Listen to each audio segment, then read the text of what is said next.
والذین اور وہ جو آمنو ایمان لائے وعملو اور انہوں نے عمل کیے الصالحاتی نیک اولئک یہی لوگ ہیں اصحاب ساتھی الجنتی جنت کے ہم وہ فیہا اس میں خالدون ہمیشہ رہنے والے ہیں۔ ہماری بات چلتی آ رہی تھی پچھلی آیت سے کہ جو ہے جزا ریوارڈ اور سزا پنشمنٹ کا خدائی قانون کیا ہے۔ اب اس آیت میں کیا بیان کیا گیا ہے، اور جو لوگ ایمان لائے انہوں نے نیک عمل کیے تو وہ کیا ہیں، وہ لوگ جنتی ہیں اور وہ اس میں ہمیشہ رہنے والے ہیں۔ والذین آمنوا جو لوگ اللہ تعالی اور اس کے فرشتوں اور کتابوں اور رسولوں اور آخرت کے دن پر ایمان لائیں گے وعاملوا الصالحات، اور کوئی صالح نہیں ہو سکتا، کوئی بھی عمل جو ہے وہ صالح نہیں ہو سکتا۔ یہ صالح عمل کی ڈیفینیشن ہے کہ عمل صالح کرنا ہے تو اس کے اندر یہ چیزیں ریکوائرڈ ہیں کہ خالص اللہ سبحانہ و تعالیٰ کی رضا کے مطابق ہو اور محمد صلی اللہ علیہ وآلہ وسلم کو فالو کرتے ہوئے کیا جائے۔ تو جو عمل جو ہے ان دو فیکٹرز پر مبنی ہوگا وہ ہوگا صالح عمل، اس کے علاوہ جو بھی عمل ہوگا وہ عمل صالح نہیں ہوگا۔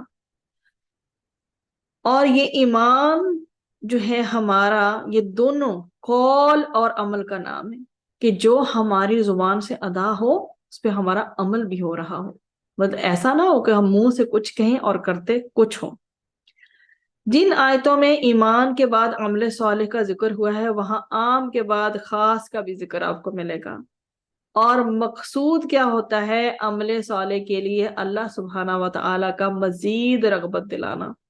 کوئی بھی عمل اس وقت صالح ہوگا جب اس میں دو شرطیں پائی جائیں گی۔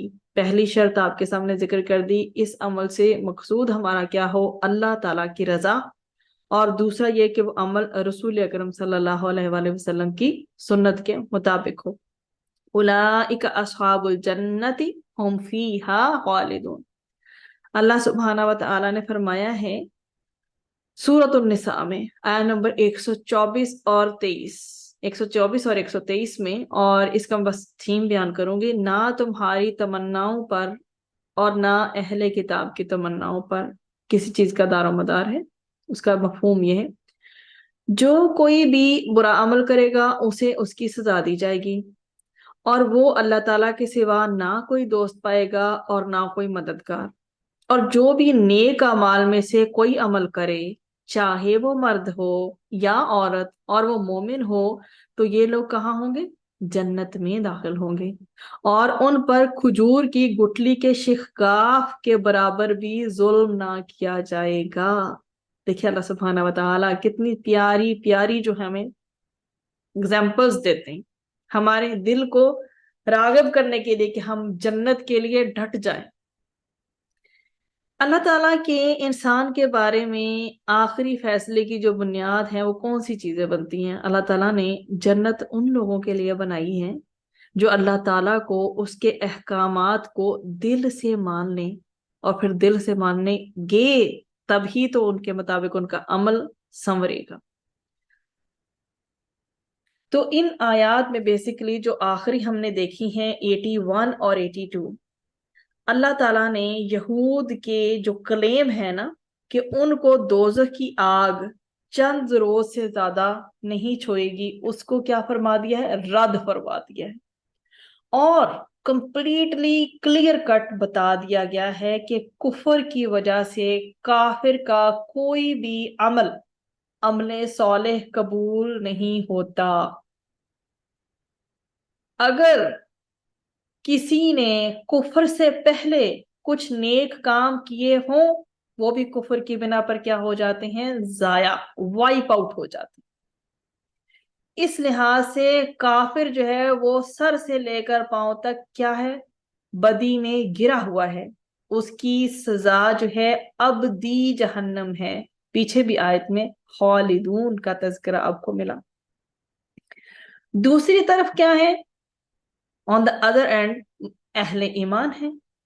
اول کس چیز کو بہت امپورٹنس دی گئی ہے؟ سب سے پہلے مقام پر ہی کہ اول تو ان کا ایمان ہی بہت بڑا عمل صالح ہے، پھر جو اعمال، صالح اعمال جس کی ہم ڈیفینیشن بہت اچھے سے پڑھ کے آ گئے، ان سے سرزد ہوتی ہیں، وہ بھی ان کے نامہ اعمال میں کیا ہوتے ہیں؟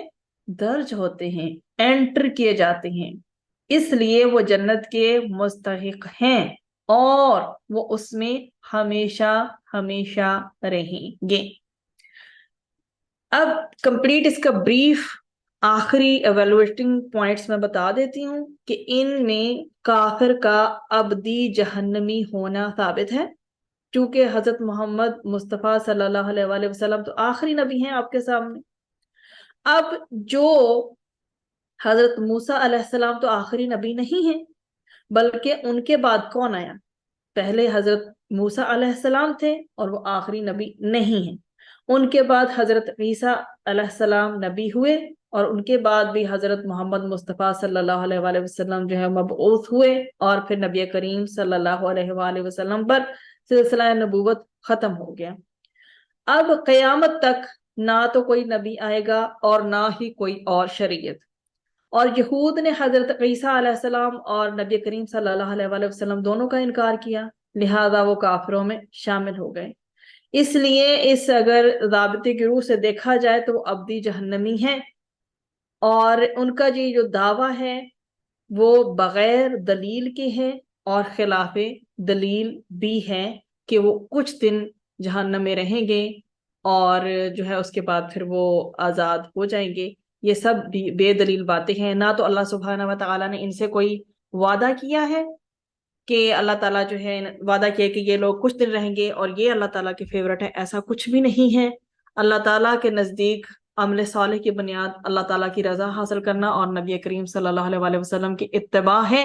اللہ سبحانہ و تعالیٰ سے دعا ہے کہ وہ ہمارے تمام اعمال کو اول ہماری نیت ان میں خالص کر دے، کہ ہماری نیت یہ ہو کہ ہم نے اللہ سبحانہ و تعالیٰ کی رضا حاصل کرنی ہے۔ انما الاعمال بالنیات، کہ سب اعمال کا دار و مدار نیتوں پر ہے۔ اللہ تعالیٰ ہماری نیتوں کو ہمیشہ پیوریفائی رکھے، ہمیشہ خالص رکھے، کبھی بھی شیطان ایک لمحے کے لیے بھی ہماری نیت میں کسی قسم کی کوئی ملاوٹ نہ شامل کر سکے، اور ہمیشہ ہمارا عمل نبی کریم صلی اللہ علیہ وآلہ وسلم کی سیرت کو، ان کی بتائی ہوئی مسنون چیزوں کے اکارڈنگ ہو، سنت کے مطابق ہو۔ اللہ تعالیٰ ہمیں ہر قسم کی غفلت سے بچائے۔ یہ جو ڈیفینیشن ہے عمل صالح کی، اللہ تعالیٰ اس کو پانے کی توفیق عطا فرمائے۔ اللہ تعالیٰ ہمیں جہنم کی ہر قسم کی، جو بھی جہنم ہے نا، ہر قسم کی، جتنی بھی قسموں کی جہنم ہے، اللہ تعالیٰ ہمیں ہر قسم کی جہنم سے بچائے۔ اللہ تعالیٰ اپنی رحمت کے ساتھ ہمیں جنت میں داخل کر دے۔ ہمارے اعمال ایسے نہیں ہیں کہ ہم اپنے اعمال کی بیسس پر جنت میں جائیں، یہ رب تعالیٰ کی رحمت ہوگی، جس کو چاہے وہ اپنی رحمت کے ساتھ جنت میں داخل کر دے۔ ہم اللہ سبحانہ و تعالیٰ سے جنت الفردوس کا سوال کرتے ہیں، اور ہم جہنم سے اور شیطان کی ہر قسم کی حرکات سے جو ہے پناہ مانگتے ہیں۔ اللہ تعالیٰ ہمیں دنیا جہان کے لوگوں کے، دنیا کے شیاطین کے، جنات کے ہر قسم کے شر، حسد اور نظر سے بچائے، اور اپنی ہمیں اور ہماری فیملیز کو، ہماری آنے والی نسلوں کو فتنہ دجال سے بچائے اور اپنی پناہ میں رکھے۔ آمین۔ وآخر دعوانا ان الحمد للہ رب العالمین۔ سبحان ربک رب العزت عما یصفون وسلام علی المرسلین والحمد للہ رب العالمین۔ آمین یا رب العالمین۔